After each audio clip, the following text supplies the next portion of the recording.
So, jetzt haben wir unser Päusle verdient.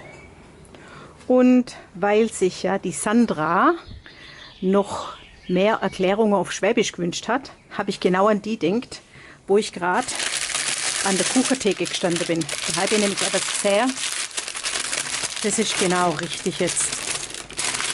Das eine ist ein schöner Äpfelkuchen mit einem Rahmguss.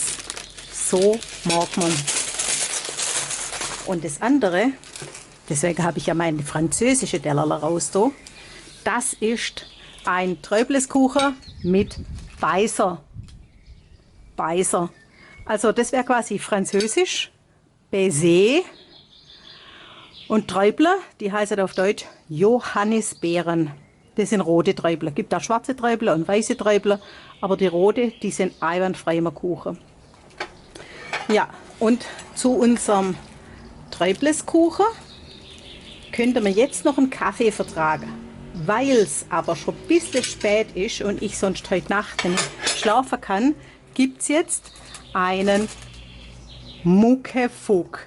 Was ist das? Ein Mokka-Fo. Also, und du kriegst dazu den schönen Äpfelkuchen. Deckt er? Äpfelkuchen kannst du nicht bringen. deckt. Der ist mit Rahmguss. Einwandfrei. Der ist richtig schwäbisch, da ist nichts Französisch dran. In jedem Fall, für heute lassen wir es mal beim Beiser. Jetzt legst du mal was, das Bassei. Beiser schreibt man B-A-I-S-E-R. Baiser. Und das bedeutet so viel wie Kuss auf Französisch, weil der so luftig, leicht ist wie ein Kuss. Wir lassen es uns jetzt schmecken und ihr macht's gut. Und Bis nächstes Mal. Woche ist I wie Äpfel und X wie Gesellsbrot. So. Macht's gut. Tschüss. Hey Leute, hat's euch gefallen? Dann guckt doch öfter mal in meinen Kanal rein. Oder auf meine Homepage, da hat's ein ganz nettes Programm. Bei uns ist nämlich etwas Butter.